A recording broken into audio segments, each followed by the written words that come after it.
सबसे बड़ा मिसकंसेप्शन जो हमें स्कूल में पढ़ाया गया था वो ये था कि सन बिल्कुल स्टिल है और बाकी प्लैनेट्स उसके अराउंड घूमते हैं। ये हमें इसलिए बताया गया था क्योंकि अगर छोटी क्लासेस के बच्चों को डायरेक्टली बड़े लेवल की बातें समझा दी जाती तो उनके सर के ऊपर से निकल जाती।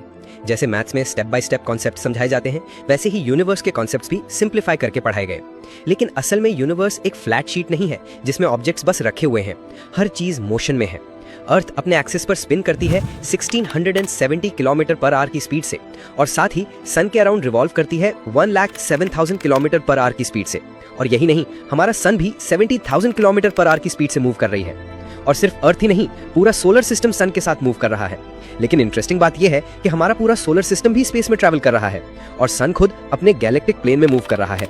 मिल्की वे के सेंटर में एक सुपर मैसिव ब्लैक होल है जिसकी ग्रेविटी के चक्कर में हमारा सोलर सिस्टम रिवॉल्व कर रहा है। एक ऑर्बिट कंप्लीट करने में लगते हैं लगभग 230 मिलियन ईयर्स। यानी जिस पॉइंट से हम अभी ट्रैवल कर रहे हैं वही पॉइंट 230 मिलियन साल पहले डायनासोर्स भी क्रॉस कर चुके थे।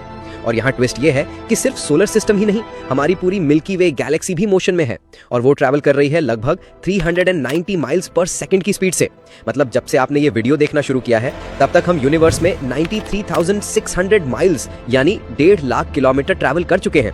अब सवाल ये है, हमारी गैलेक्सी जा कहाँ रही है? आंसर है एक मिस्टीरियस रीजन जिसे कहते हैं द ग्रेट अट्रैक्टर। ये सिर्फ हमारी गैलेक्सी को नहीं बल्कि आसपास के एक रीजन की लगभग 1 लाख गैलेक्सीज को अपनी तरफ खींच रहा है। ये रीजन तकरीबन 500 मिलियन लाइट ईयर्स तक स्प्रेड है। साइंटिस्ट ने इसे ग्रेट अट्रैक्टर नाम दिया है, लेकिन अभी तक किसी को नहीं पता कि ये असल में है क्या। हमारे most powerful telescope James Webb telescope भी इसे डायरेक्टली ऑब्जर्व नहीं कर पाते क्योंकि इंटरस्टेलर डस्ट और कॉस्मिक क्लाउड्स हमारा व्यू ब्लॉक कर देते हैं। ये एरिया जोन ऑफ अवॉइडेंस कहलाता है और ग्रेट अट्रैक्टर इसी के पीछे छुपा हुआ है। सोचो कितना अमेजिंग है कि हम अर्थ की सरफेस पर खड़े हैं और बिना फील किए लगातार यूनिवर्स में मोशन में हैं।